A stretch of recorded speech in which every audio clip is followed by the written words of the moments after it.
Bismillahirrahmanirrahim. Rabbana atina min ladunka rahmatan wa hayyi' lana min amrina rasyada. Rabbi zidni ilman warzuqni fahma. Rabbi shrah li sadri wa yassir li amri wahlul 'uqdatam min lisani yafqahu qawli. Subhanaka la ilma lana illa ma 'allamtana innaka antal alimul hakim. Ya Fattah ya Alim, iftah alaina jami'an futuhal arifin birahmatika ya arhamar rahimin walhamdulillahi rabbil alamin. Alhamdulillah, kami ucapkan terima kasih kepada DKM Masjid Miftahul Huda, orang tua kami Al-Ustadz Bapak Haji Syamsuddin beserta jajaran, dan juga kepada para asatidz di masjid ini, juga kepada para jamaah yang hadir pada tempat ini. Pada pagi hari ini kita sama-sama memohon kepada Allah Subhanahu wa ta'ala, mudah-mudahan dengan kebersamaan kita setelah melaksanakan ibadah salat subuh berjamaah, Allah jadikan hari ini hari yang penuh dengan berkah. Ini adalah hari Jumat yang dimana disebutkan oleh para ulama dari hadis Nabi sallallahu alaihi wasallam bahwa Allah Subhanahu wa ta'ala menjadikan satu saat pada hari Jumat itu sa'atul ijabah. Sa'atul ijabah maknanya 1 jam, 1 detik, 1 waktu, yang saat itu ketika seorang hamba meminta kepada Allah Subhanahu wa ta'ala, maka doanya dia itu pasti akan diijabah oleh Allah Subhanahu wa ta'ala. Hanya saja waktunya tidak tahu kapan, apakah itu di malam Jumat, di pagi Jumat, dan ketika siang Jumat, atau di sore harinya. Karena ketidakpastian waktu yang disebutkan oleh Nabi sallallahu alaihi wasallam menjadikan para ulama justru mengharuskan agar kita memaksimalkan dari awal mulai malam Jumat hingga Jumat ba'da asarnya hanya untuk ibadah, hanya untuk zikir kepada Allah, hanya digunakan untuk berdoa meminta kepada Allah Subhanahu wa ta'ala agar waktu itu kita dapatkan, agar kita mendapatkan kesempatan untuk berdoa, yang dimana saat itu ketika berdoa pasti diijabah oleh Allah Subhanahu wa ta'ala. Sama halnya ketika Allah rahasiakan malam Lailatul Qadar itu di bulan suci Ramadan. Ya, malam Lailatul Qadar di bulan Ramadan itu dirahasiakan. Agar apa? Agar ketika kita sebagai muslim yang beriman kepada Allah Subhanahu wa ta'ala melaksanakan ibadah puasa, dan ketika malamnya kita bangun untuk tahajud, untuk menghidupkan malamnya dengan ibadah baca Al-Quran, atau dengan kita berdoa tadarru ilallah Subhanahu wa ta'ala, itu dimulai dari awal malam Ramadan sampai malam takbirannya, ya. Agar dari malam yang pertama hingga yang terakhir kita berupaya untuk nata'arrad ila nafahatillah, berupaya untuk meraih apa yang telah Allah berikan atau Allah siapkan untuk diberikan oleh kepada kita. Jadi apa yang telah Allah siapkan itu mahal, apa yang telah Allah siapkan itu sangat berharga, apa yang telah Allah janjikan kepada kita orang-orang yang beriman itu tidak murah. Maka untuk meraihnya tidak bisa dengan cara yang asal-asalan, harus ada mujahadah, harus ada kesungguhan. Kenapa? Yang mau kita cari sesuatu yang berharga. Andaikan kita ditempatkan di suatu tempat pekerjaan, ketika kita menginginkan hasil dari pekerjaan kita dengan nilai yang bagus, ya kalau dalam pekerjaan yang paling bagusnya ya gajinya. Ketika kita ingin mendapatkan gaji yang tinggi, biasanya kerja keras dan upaya yang harus kita tanamkan dari awal itu sudah harus lebih meningkat, sudah harus lebih disiplin, sudah harus lebih baik. Andaikan sejak awal kita bekerja, kemudian ujuk-ujuk kita minta gaji yang besar, gak akan diterima oleh bosnya kita. Begitupun yang Allah Subhanahu wa ta'ala siapkan itu adalah surga yang dijanjikan olehnya. Ala fi ayyami dahrikum lanafahat ala fata'arradu laha. Hari-hari Allah jadikan kalian itu suatu pemberian yang sangat besar, keistimewaan dan keagungannya, maka ayolah kalian bersemangat untuk mendapatkannya, karena Allah menjanjikan itu untuk kita, kebahagiaan di dunia dan kebahagiaan di akhirat.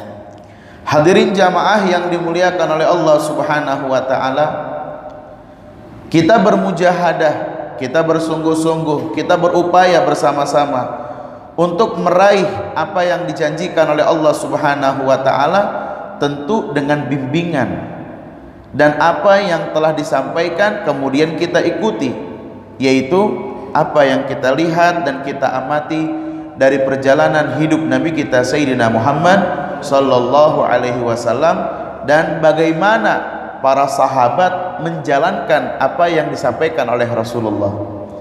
Kita ambil sekarang bagaimana Rasulullah sallallahu alaihi wasallam bermujahadah, yang dimana beliau sudah dipastikan oleh Allah pasti masuk surga sebagai manusia terbaik, seorang manusia yang dimana kalau menginginkan seisi langit dan bumi menjadi miliknya akan diberikan.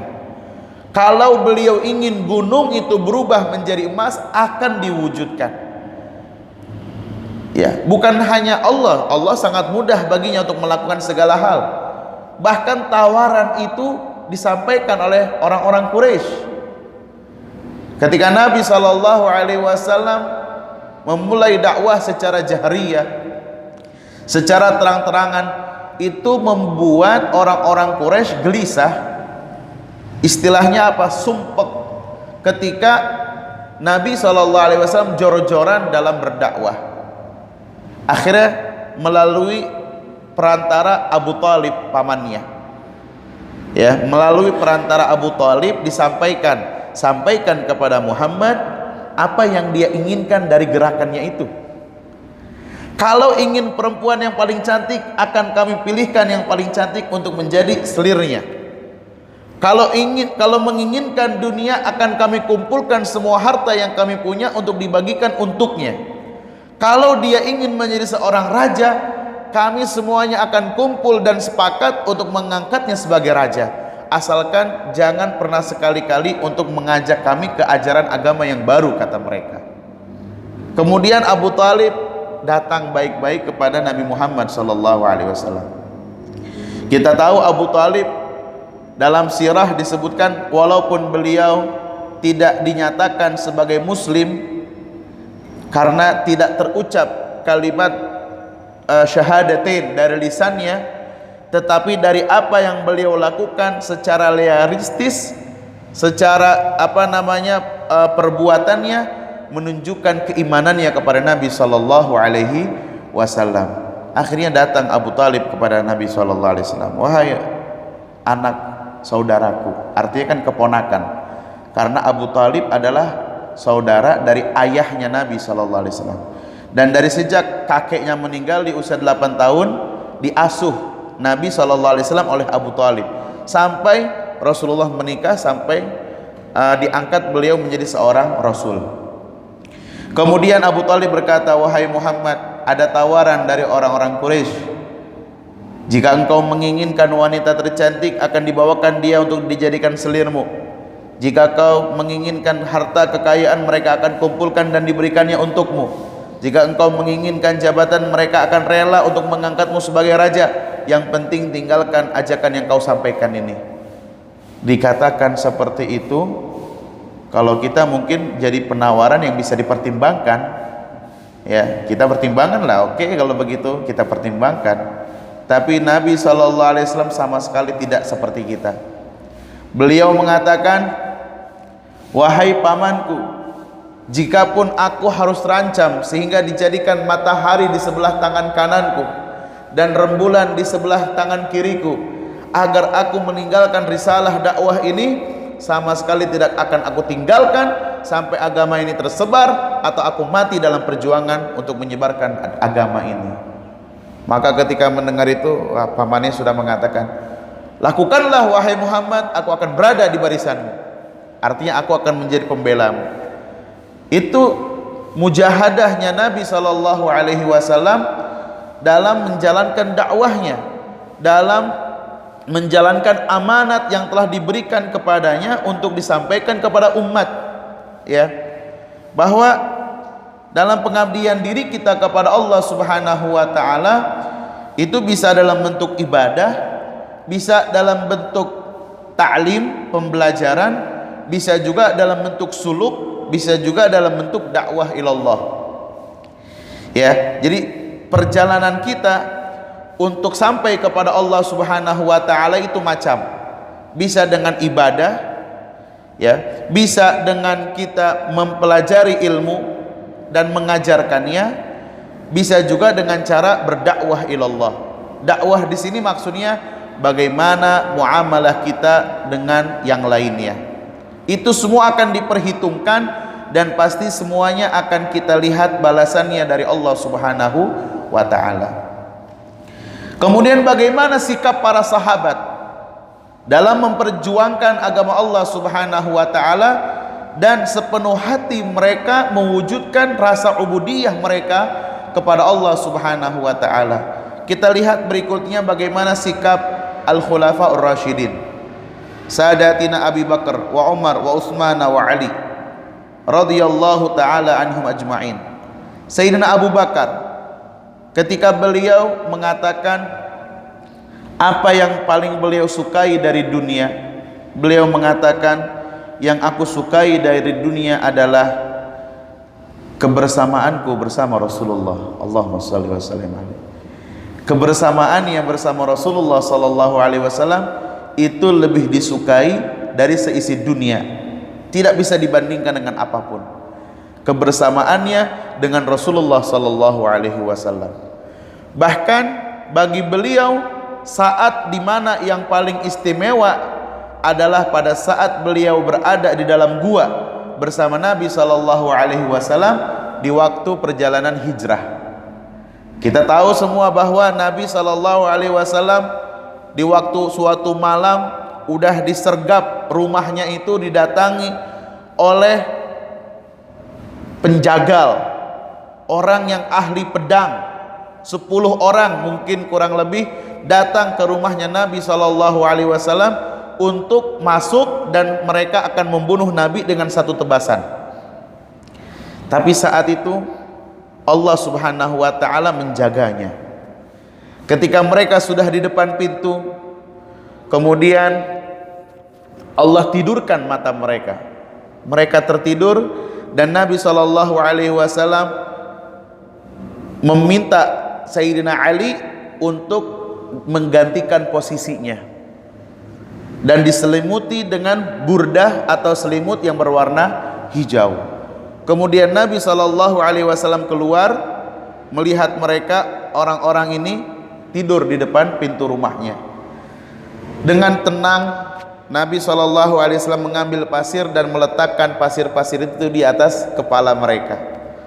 Kemudian Nabi pun melanjutkan perjalanan ke rumahnya Sayyidina Abu Bakar, dan Sayyidina Abu Bakar disampaikan, al-hijrah ya Abu Bakrin, as-suhbah ya Rasulullah, as-suhbah. Kata Sayyidina Abu Bakar, aku siap menemanimu dalam perjalanan ini.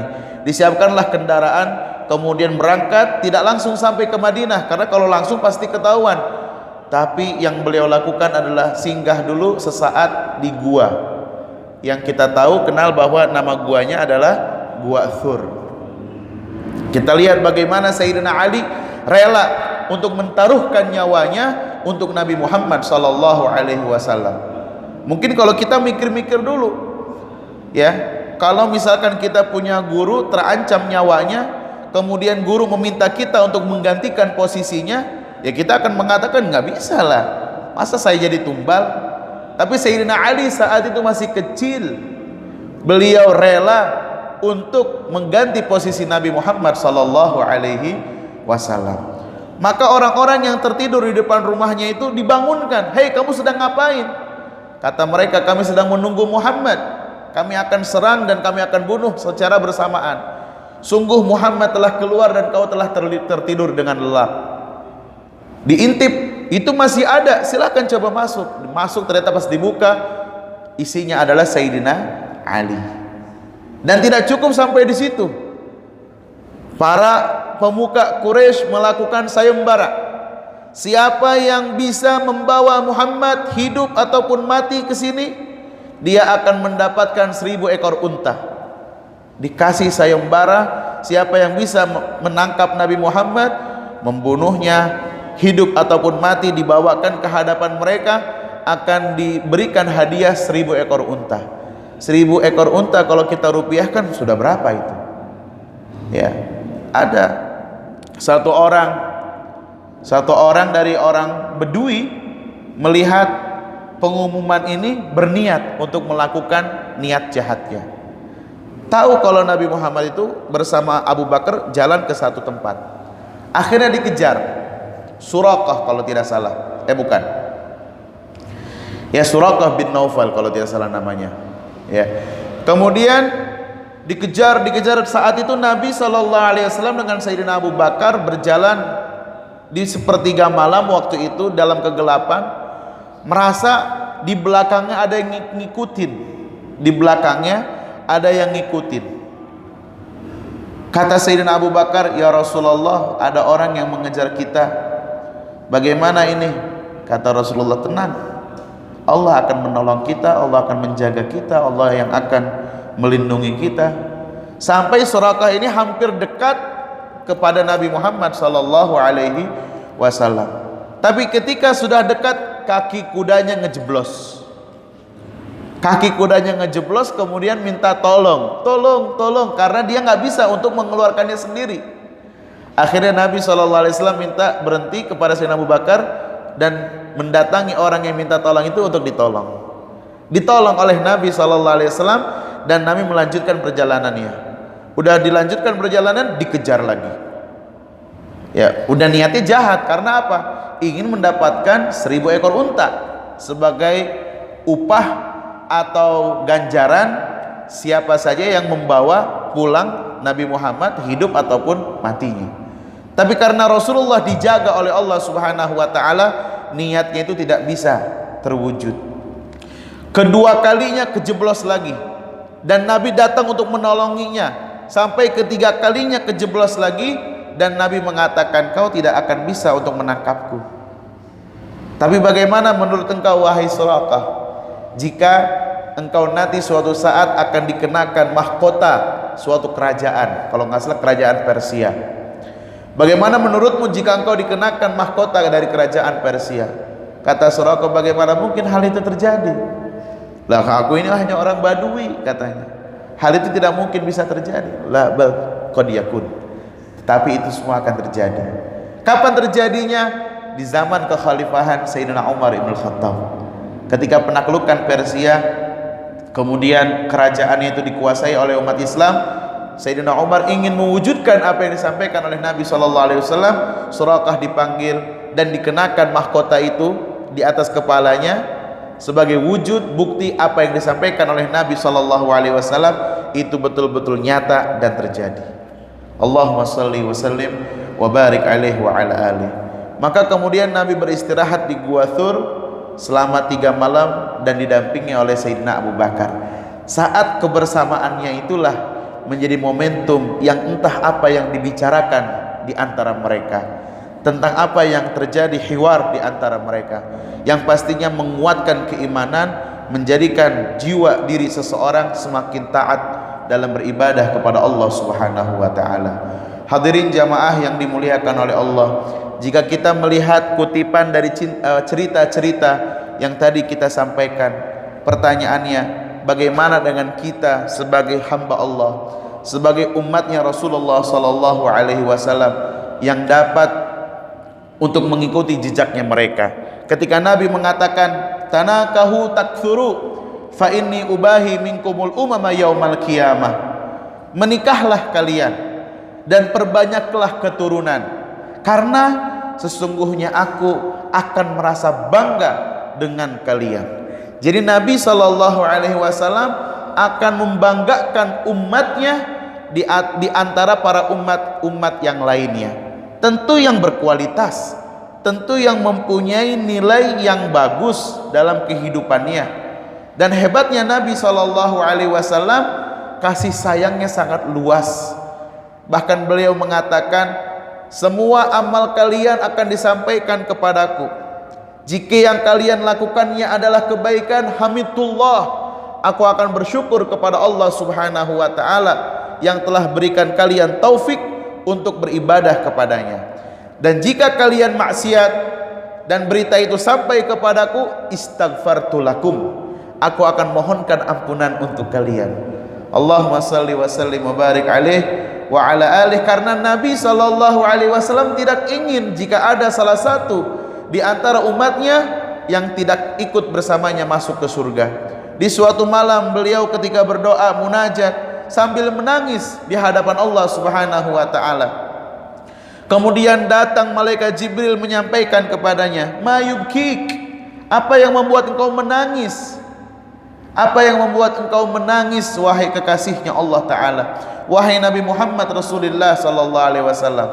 Maka yang dikatakan oleh Nabi Sallallahu Alaihi Wasallam, aku berharap untuk tidak ada di antara umatku kecuali mereka semuanya masuk ke dalam surga. Kemudian setelah malaikat Jibril kembali dan pulang lagi dan bertemu lagi dengan Nabi Sallallahu Alaihi Wasallam, kemudian beliau mengatakan, Allah Subhanahu wa taala berfirman, "Wala saufa yu'tika rabbuka fatardha." Kelak nanti Allah akan berikan kepadamu apapun sehingga kau ridha, sehingga kau senang. Apa yang membuat Nabi senang? Yaitu tidak ada salah satu di antara umatnya yang masuk ke dalam neraka. Artinya semuanya yang diinginkan oleh Nabi adalah masuk ke dalam surga. Maka Nabi SAW mengatakan, kullu ummati yadkhulunal jannah, semua umatku pasti masuk surga, illa man aba, kecuali yang tidak mau. Nah, ini yang tidak mau siapa? Kalau kita tanya kepada mereka yang rajin maksiat, yang kerjaannya mabok, yang kerjaannya judi dan lain sebagainya, kalau ketika kita tanyakan kepada mereka, kamu ingin surga atau neraka nanti setelah kematian? Tentu jawaban mereka adalah surga. Karena nggak ada yang nggak mau, semuanya ingin. Ya, semuanya menginginkan surga itu. Ini kita mengimani walaupun kita tidak menyaksikannya, karena telah disampaikan oleh Nabi SAW, wa innal akhirata lahiyal hayawan, bahwa kehidupan yang sebenarnya adalah kehidupan akhirat. Innamal hayatud dunya lahwun wa la'ib, kehidupan dunia hanya sekedar lahu, lalai, wa la'ib, dan permainan, penuh dengan sandiwara kalau kehidupan dunia. Tapi dijadikan juga dunia ini sebagai ladang kita untuk beramal, karena waktu yang kita akan pijak di dunia ini sangatlah sempit.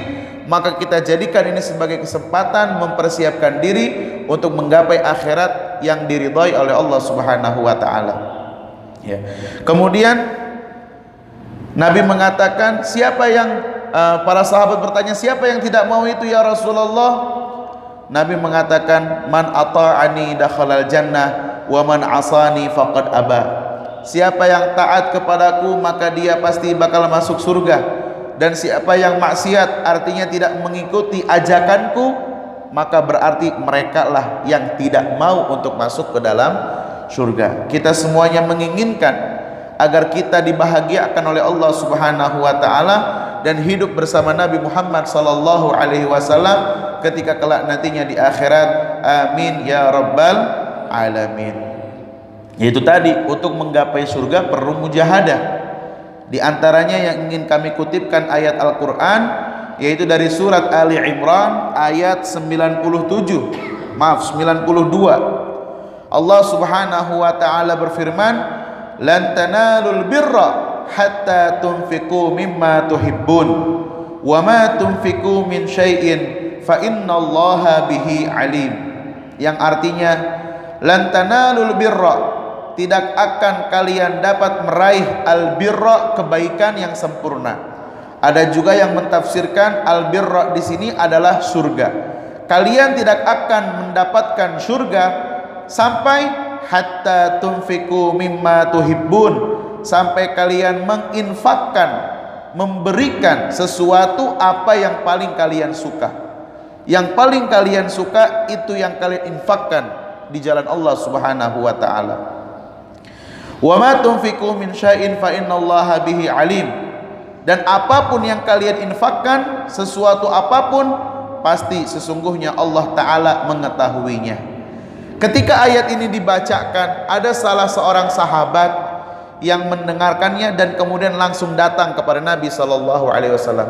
Ya Rasulullah, sesungguhnya Allah taala berfirman, lan tanalul birra hatta tunfiqu mimma tuhibbun.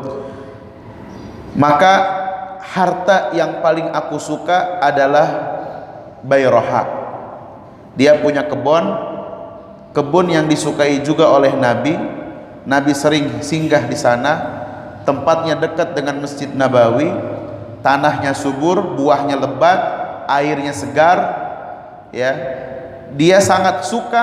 Tapi ketika mendengar ada ayat ini, lan tanalul birra hatta tunfiqu mimma tuhibbun, sahabat itu mengatakan, ya Rasulullah, aku jadikan kebun ini diinfakkan untuk Allah dan Rasulnya.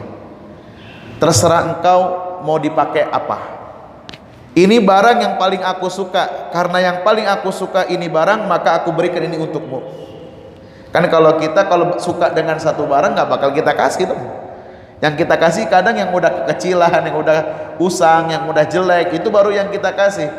Tapi kalau yang masih bagus, masih bisa kepake, istilahnya apa? Nyaah. Ya, kalau dikasih ke yang lain. Tapi lihat yang dilakukan oleh sahabat ini. Kebun-kebunnya dikasih untuk Nabi sallallahu alaihi wasallam. Tapi Nabi sallallahu alaihi wasallam ketika menerimanya, Nabi tidak egois untuk kepentingan pribadinya. Nabi mengatakan kepada sahabat itu, beliau mengatakan awalnya, Rabiha, sungguh Rabih, beruntung kamu, beruntung, inilah keuntungan yang besar, katanya. Kemudian Nabi mengatakan, ini kebun aku kembalikan lagi kepadamu dan bagikan kepada keluarga yang membutuhkannya. Ada keluarga yang belum punya tanah, belum punya rumah, bagikan kepada mereka. Jadi oleh Nabi diterima dulu, kemudian Nabi meminta kepada sahabat itu untuk membagikan kepada kerabat yang membutuhkannya. Ini menunjukkan bahwa ketika kita ingin bersedekah, ingin melakukan suatu kebaikan, dahulukan orang-orang yang dekat dengan kita. Di antaranya keluarga yang terdekat. Al-aqrab fal-aqrab. Sama halnya ketika kita memasak, kemudian kita ingin membagikan masakan yang kita masak kepada siapa? Ya Rasulullah, kata Sayyidatina Aisyah. Kepada siapa ya Rasulullah masakan ini kita bagikan? Ila aqrabihima min kibaba. Kepada yang rumahnya lebih dekat dengan rumahmu. Itu yang kita bagikan terlebih dahulu. Ini aturan yang diajarkan oleh Nabi SAW. Tujuannya adalah agar kita bisa senang dalam berbagi dan peduli kepada sesama. Mudah-mudahan Allah Subhanahu wa taala memberikan taufik dan hidayah kepada kita semuanya insyaallah. Semoga Allah Subhanahu wa taala menguatkan keimanan kita. Semoga Allah Subhanahu wa taala menjadikan istiqamah kita dalam ibadah kita. Semoga Allah Subhanahu wa taala membahagiakan hidup kita dalam kehidupan dunia dan di akhirat. Semoga Allah memberikan keberkahan untuk kita dalam berumah tangga. Semoga Allah memberikan keberkahan untuk kita dari mata pencaharian kita. Semoga Allah Subhanahu wa taala memberikan keberkahan yang Allah titipkan di dalam anak-anak kita. Semoga Allah Subhanahu wa taala memberikan keberkahan dalam setiap langkah perjuangan dalam hidup kita. Semoga Allah Subhanahu wa taala memberikan keberkahan semasa hidup kita dan pada akhirnya kita semua meninggal dunia mengucapkan kalimat tauhid la ilaha illallah Muhammadur Rasulullah sallallahu alaihi wasallam. Amin ya rabbal alamin.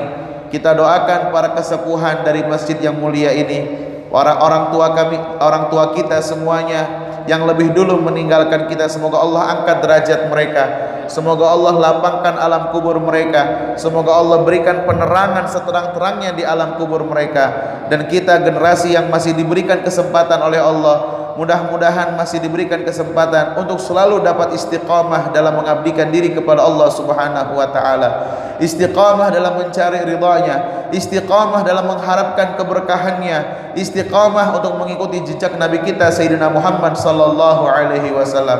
Ala ya Allah binadrah minal ainir rahimah tudawi kullama bina min amradin saqimah. Yang sakit di antara kita mudah-mudahan disehatkan badannya oleh Allah Subhanahu wa taala. Yang sakit di antara kita mudah-mudahan disehatkan badannya oleh Allah Subhanahu wa taala.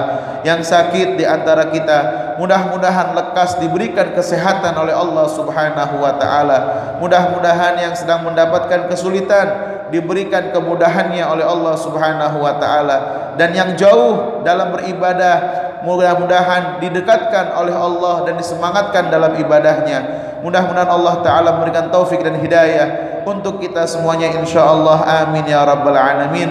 Ala hadhihi niyyah wa ala kulli niyatin salihah ila hadratin nabi sayyidina Muhammadin sallallahu alaihi wasallam. Al-Fatihah. A'udzu billahi minasyaitonir rajim. Bismillahirrahmanirrahim. Alhamdulillahi rabbil alamin arrahmanir rahim maliki yaumiddin. Iyyaka na'budu wa iyyaka nasta'in. Ihdinas siratal mustaqim, siratal ladzina an'amta 'alaihim ghairil maghdubi 'alaihim waladdallin. Amin. Wa'fu 'anna ya karim, wa'fu 'anna ya rahman, wa'fu 'anna ya rahim. Allahumma salli ala sayyidina Muhammadin wa ala alihi wa sahbihi wa sallim ajma'in. Allahumma inna nas'aluka salamatan fid din wa afiyatan fil jasad wa ziyadatan fil ilmi wa barakatan fil rizqi wa taubatan qabla al maut wa rahmatan indal maut wa maghfiratan ba'dal maut wa afwan indal hisab wa amanan minal adhab wa nasiban minal jannah warzuqna an-nadhara ila wajhikal karim. Wa sallallahu ala sayyidina Muhammadin wa alihi wa sahbihi wa sallam walhamdulillahi rabbil alamin. Jazakumullah khair. Mohon maaf atas segala kekurangan, mohon doa dari jamaah semua. Wabillahi taufiq wal hidayah. Wassalamualaikum warahmatullahi wabarakatuh.